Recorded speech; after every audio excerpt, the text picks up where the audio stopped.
All righty, welcome back. We're going to section 3 of our Leadership Impact series. As members said, first session, let's look at empathy. How do we read that effectively? Second, let's look at different perspectives and styles. And this third one, how do we look at leadership influence?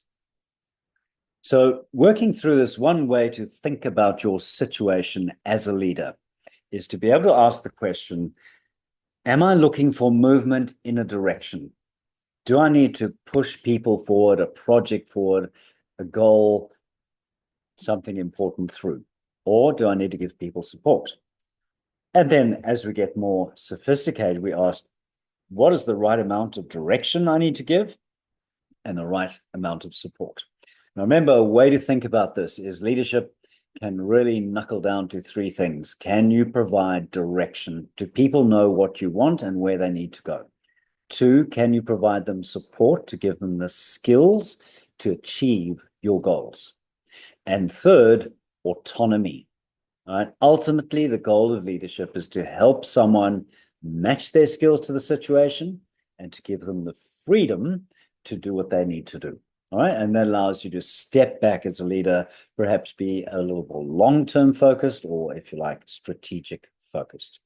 So the first style to think about is visionary. Right, so it's very exciting, but the truth is not many of us are visionary.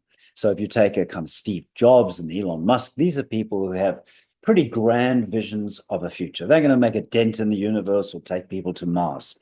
Now, that visionary is very direction focused. As you can see, it's up the top, but it also engages support. Yeah, I want to go to Mars. I'll join so-and-so. So for many people, this visionary style, if it can be applied sensibly, is perhaps your most powerful leadership style. I think it's something that every leader needs to do a little bit of. A second style, the affiliative style. So the affiliative style is not someone who talks a lot about direction. They're much more interested in you. Best example I've ever seen is a 2IC in a large professional firm who would come into the office and would strategically place himself at the right part of the table to have coffee with someone. He'd meet a certain number of people around that coffee table. He'd choose one of them to go up in the lift. He'd wander all the way around his team's workspace to talk to people, engage with them, see how their things have gone. So the first hour or two of his day was purely affiliative. How's my team going? What's happening? What I need to listen out for? What are the cues? This is someone who really uses empathy, high self-awareness, and high empathy. And some would argue that may be our second most powerful leadership style. It's often a leadership style that's not well used. It's not used enough. And it can be very powerful when used in combination with that visionary, discipline, drive style. Our third style, traditional military type leading, commanding. I want you to jump this high at this time and when I say so. So that commanding style can be very useful in a crisis. And there are times where you need to line people up and get something done that you need to sometimes call it firmly, clearly, and be extremely authoritative in that. So in key situations, that can help an organization survive, but it's not sustainable. Our third style is coaching leadership. Once again, not used enough. Coaching takes time. Many leaders are so busy dealing with crises, driving the vision, sorting this out and that out, they don't take time with their key team to sit down and look at how that team member is going. One of the most effective managers I ever worked with had a routine every day, around about 11:30 p.m. He'd call every single member of his team and just check in. How's the project they're working going on? Can he help? What do they need? Give them some suggestions. Coaching leadership has both direction and support. All right. But it's focused on the other person rather on your own needs. Very powerful style, great for building loyalty, great for building the strength of your team.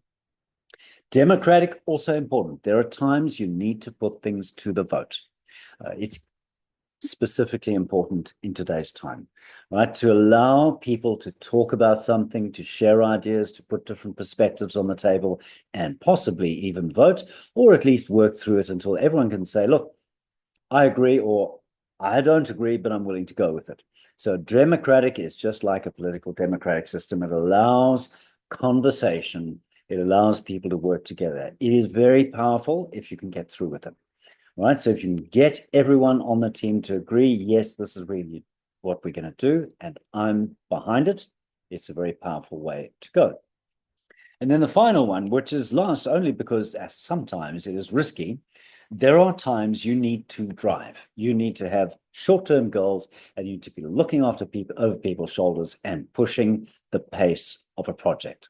So a pace setter tends to be a very technical leader. They are detail knowledge. They will know what you're doing. They'll be watching what you're doing, and they're endlessly driving, pushing, pushing, pushing.